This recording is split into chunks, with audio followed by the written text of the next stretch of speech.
I preached a sermon many years ago from Ezekiel chapter 3 and verse number 15. And the title of the message was, I Sat Where They Sat. I heard a missionary probably 40 years ago preach this message, I Sat Where They Sat. And it was one of the catalysts for me surrendering to God to tell people about Jesus. That thought came back to me again this past week, but it was a whole different reason for this message coming to me. I've been a pastor now for 22 years. I've been in preaching for about 25 years. And I'm 57 years old. So about half my life I spent in the devil's army.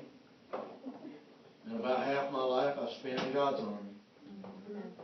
And so I want to look at this passage this morning a little bit differently than what I preached it 20-some years ago. So if you will, Ezekiel 3. And let's just pick up in verse number 1. We'll skip some, but I want to just kind of give you the background of what's going on. Ezekiel had just been given a vision by God about a wheel inside a wheel, and the face of the lion and the bear and the ox and all that kind of stuff. And Ezekiel was the prophet to the land of Israel. And Israel was a very hard-hearted, rebellious people toward God and toward the things of God during this time. Verse number 1 says, Moreover, he said unto me, Son of man, eat that thou findest, eat this roll, and go speak unto the house of Israel. So I opened my mouth, and he caused me to eat that roll. And he said unto me, Son of man, cause thy belly to eat, and fill thy bowels with this roll that I give thee. Then I did eat it, and it was in my mouth as honey for sweetness. And he said unto me, Son of man, go, get thee to the house of Israel, and speak with my words unto them. For thou art not sent to a people of a strange speech, and of a hard language, but to the house of Israel. Not too many people of a strange speech and in a hard language, whose words thou canst not understand. Surely I sent thee to them, that they would have hearkened unto thee. But the house of Israel will not hearken unto thee, for they will not hearken unto me. For all the house of Israel are impudent and hard-hearted. Behold, I have made thy face strong against their faces, and thy forehead strong against their foreheads. And as an adamant harder than flint have I made thy forehead. Fear them not, neither be dismayed at their looks, though they be a rebellious house. Moreover, he said unto me, Son of man, all my words that I shall speak unto thee receive in thine heart, and hear with thine ears, and go and get them to the captivity of the children of thy people, and speak unto them and tell them, Thus saith the Lord God, whether they will hear or whether they will forbear. Then the Spirit of the Lord took me up, and I heard behind a great voice of a great rushing, saying, Blessed be the glory of the Lord from his place. I also heard the noise of the wings of living creatures that touched one another, and the noise of wheels over against them, and the noise of a great rushing. So the Spirit lifted me up and took me away, and I went in bitterness into the heat of my spirit, but the hand of the Lord was strong upon me. Then I came to the captivity at Tel Aviv that dwelt by the river Chebar, and I sat where they sat, and remained there astonished among them 7 days. And it came to pass at the end of the 7 days that the word of the Lord came unto me, saying, Son of man, I have made thee a watchman unto the house of Israel. Therefore hear the word at my mouth, and give them a warning from me. When I say unto the wicked, Thou shalt surely die, and thou givest him not warning, nor speakest to warn the wicked from his wicked way, to save his life, the same wicked man shall die in his iniquity, but his blood will require at thine hand.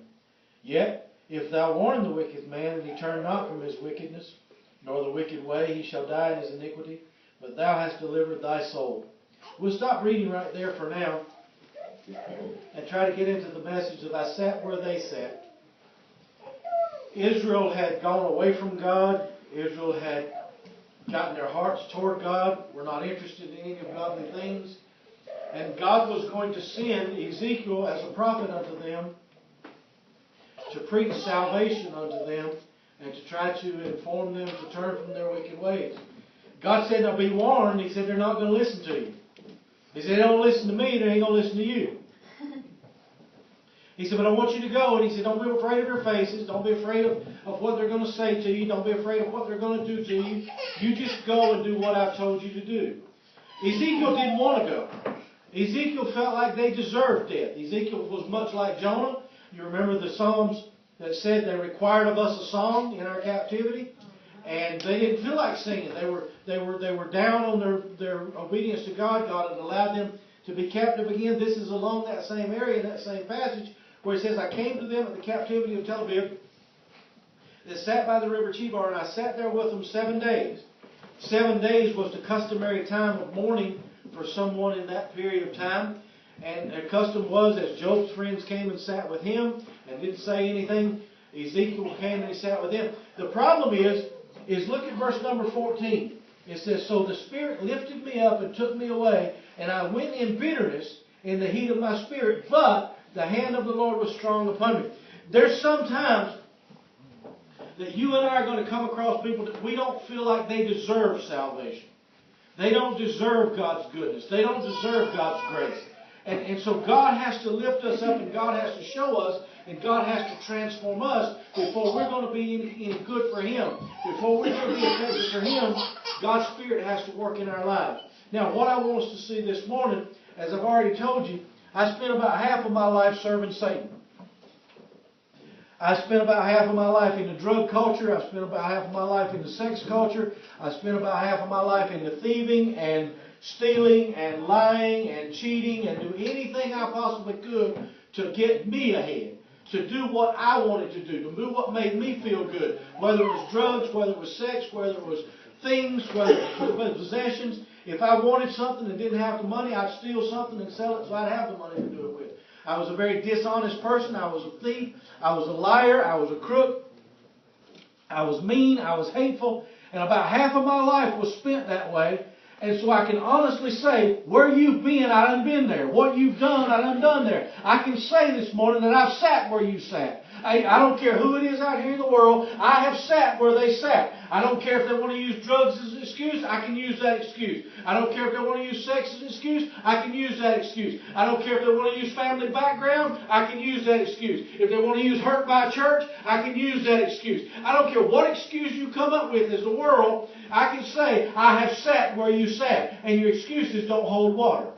You can say, well, you don't understand, preacher. Yes, I do. Been there, done that. I've sat where they sat. And just like I've sat where they sat, some of you this morning have sat where they sat. You've had people shoot at you. You've had been army experiences. You've had drug experiences. You've had illicit affairs experiences. You've had depression and discouragement. You've had things that have happened to you along the journey. And you can honestly say, when somebody comes up to you and says, but you don't understand, when you're trying to tell them about the love of God, and you're trying to tell them about what Jesus can do for them, and how Jesus can get them out of that mess, and they begin to make excuses about how you don't understand, you can simply say, I've sat where you sat. I do understand. I've been to thief. I've been to one out of a fellowship with God. I've been out of my parents' home. I didn't have all this stuff that you're talking about. I know what you're saying. I've been there, done that, sat where you sat.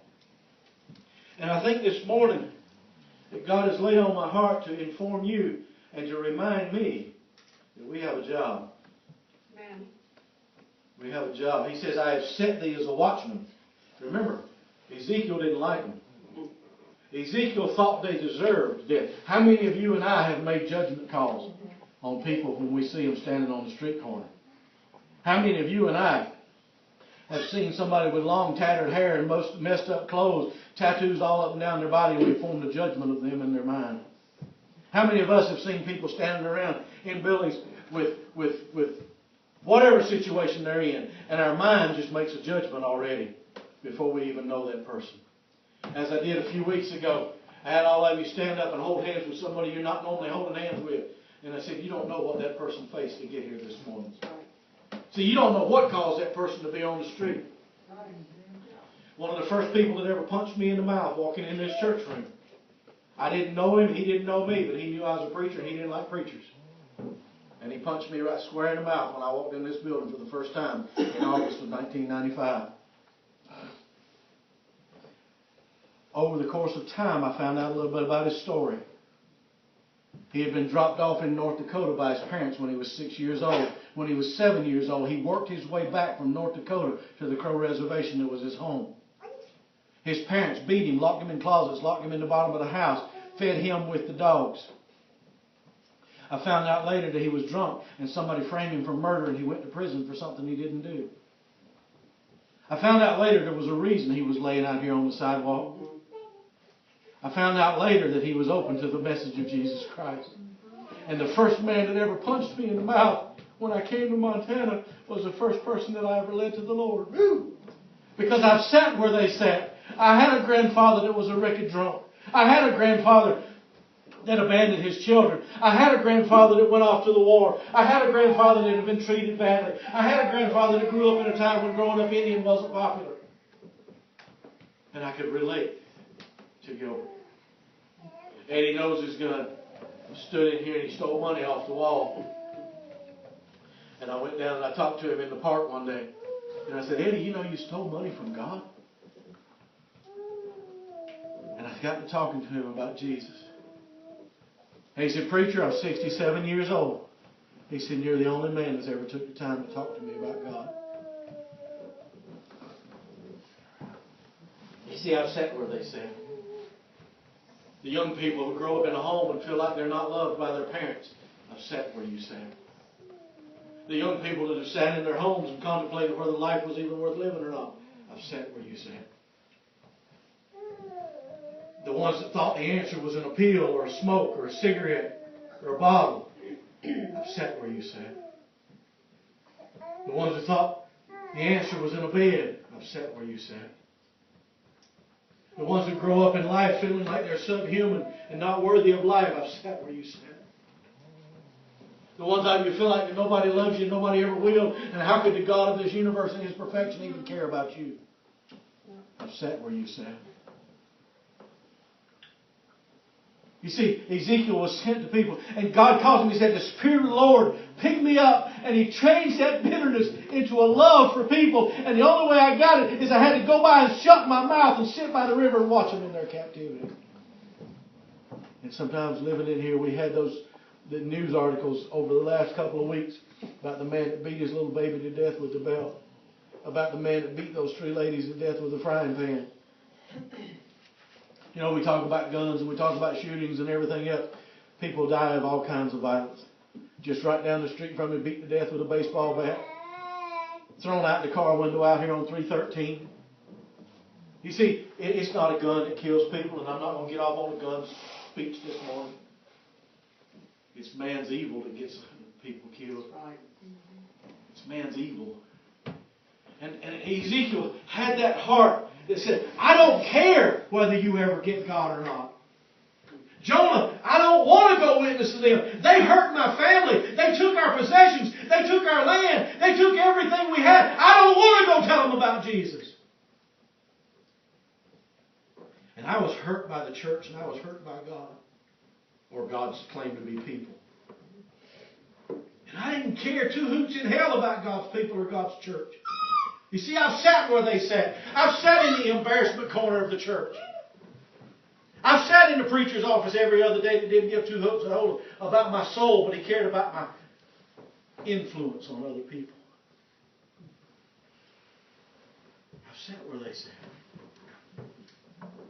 That's why these troubled kids, that's why that one right back there, sitting right there. One of the meanest little kids ever ran the building, except me. Growing up to be a man. And the thought, while he was at his lowest, was Pastor Henry cared. Because I'd sat where he sat. I knew what it was to never be good enough, to never do anything right, to always be a pain in somebody's butt. I knew what that felt like. And I knew all I wanted was to be loved and cared about. And 20-some years later, he remembered. Nobody else ever gave a damn about me, but that preacher did. And I'm so glad to see you sitting here this morning. Amen. And it tickles me to death every Sunday when you come in, you put your arms around me and says, I love you, Pastor. And anybody wants to call me a weakling? Bring it. Get you some of this. Remind me of me. But I've sat where they sat. And I want you to know this morning that half of this community, you can understand what they're going through because you sat where they sat. You can understand what it is to be shot at. You can understand what it is to wake up in the middle of the night in a cold sweat. You can understand what it is to have night tremors. You can understand what it is to never be good enough for anybody else. You can understand what it is to be subhuman and put on the back burner and sit in your bedroom and wonder whether it's worth living or not. Or sit there and stare at the door terrified that someone's going to come in and get you. Or be guilt-ridden about your past. You can say, I've sat where you sat. And I can tell you that God is the answer. Amen. I've sat where they sat. And I think there's a message I preached 20-some years ago that I sat where they sat. I sat in the seat of the sinner. And I can understand. But I also say, I sat in the seat of the ones that attended church too. I've sat in the seat of the ones who felt like they don't deserve salvation. The fact of the matter is none of us do. Right. And outside of the amazing grace of God Almighty, this little fat man wouldn't be standing up here today.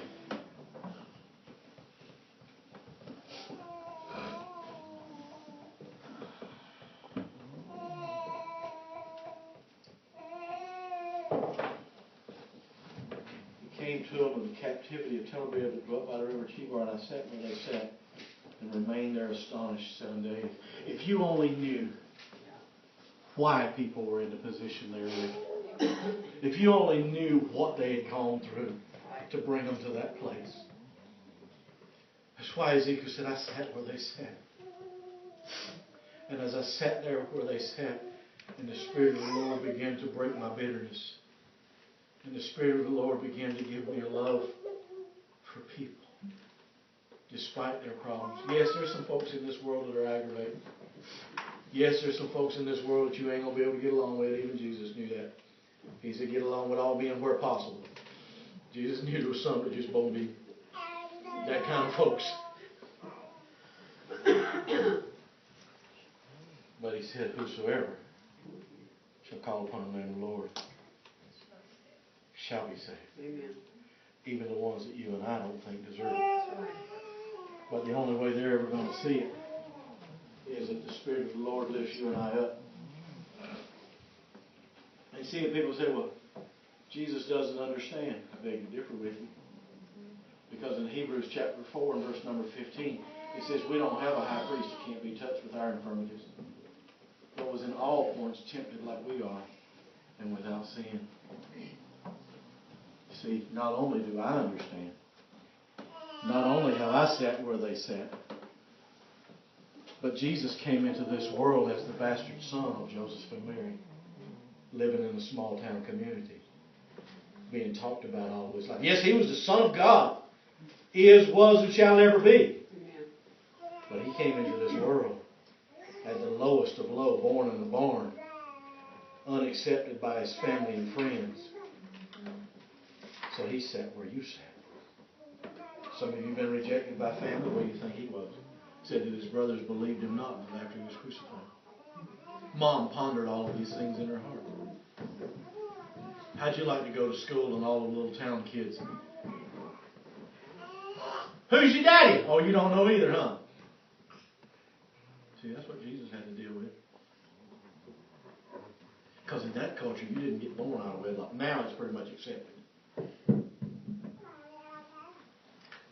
See, so Jesus can say, I sat where they sat. I've been where you've been.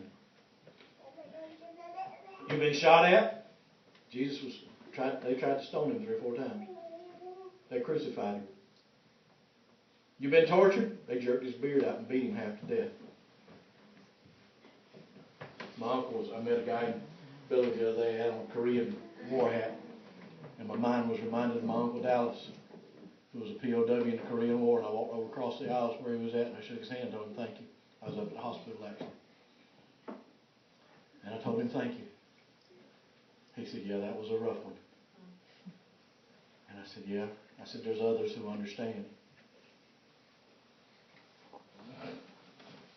You see, Ray's been raised in a farming community all of his life. He can understand the farmer mentality. Renee was raised in the medical field, hospital circumstance and stuff. She can understand.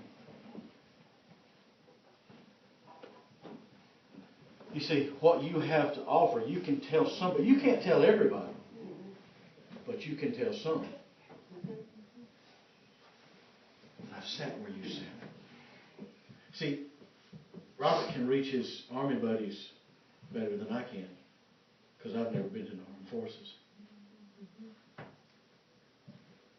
He can understand their hesitation to trust God, because all they've ever been able to trust is themselves. They can understand. Kevin, well, I never had a daddy that loved me. I do understand. They can understand. Well, I've been falsely accused. I've had my family taken away. I've had this or that. Sat where they sat. Been there, done that. Sitting on the edge of your bed wondering whether it's going to be better off to not wake up tomorrow morning. Say, I understand. To be a white child in a reservation, I can understand. Just simply because my blood certificate, my birth certificate says Indian, but the color of my skin says white man. So, see, we have all kinds of things that we can understand. And we can say, I said what you said. You can't reach everybody, but you can reach somebody.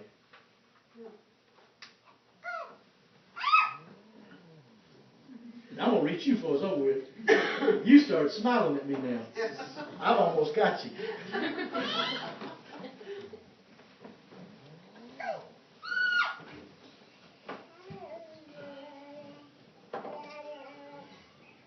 What happens when you're obedient to God?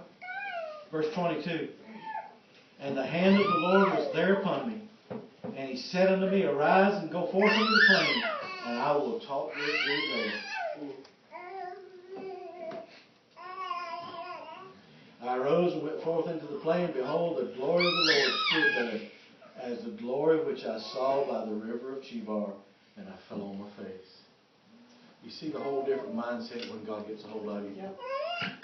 He hated them, didn't think they deserved. By his own words, he was in bitterness, and his heart broke when he sat where they sat.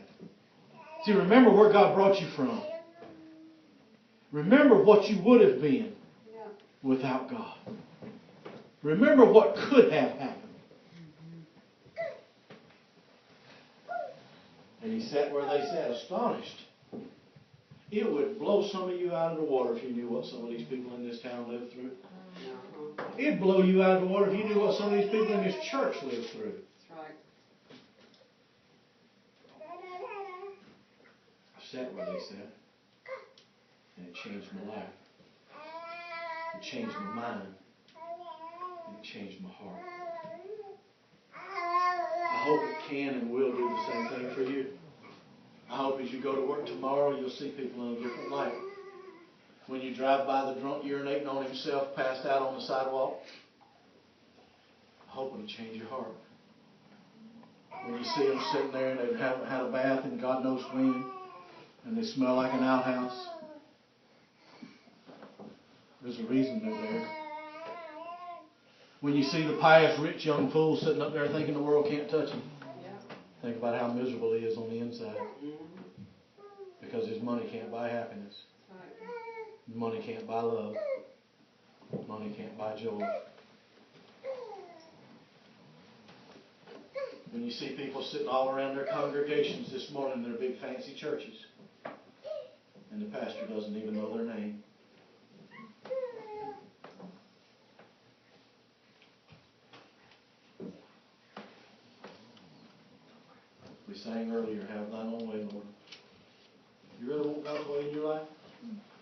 Ezekiel didn't. Jonah didn't. Peter didn't.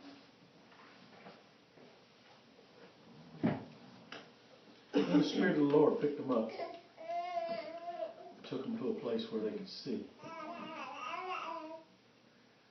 Are you willing for God to take you to a place where you can see? Be careful, it's a hard answer.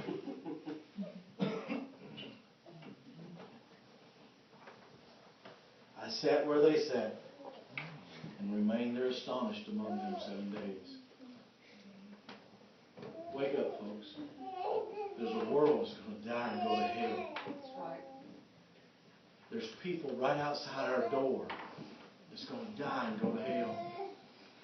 We don't have to go to the Philippines. We don't have to go to Argentina. We don't have to go to Australia. We don't even have to go to North Dakota.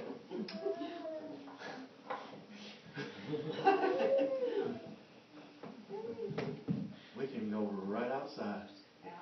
And before you can walk 5 minutes in either direction, you're going to run into somebody that's on their way to hell. You're going to walk into somebody in 5 minutes of this church that has no hope,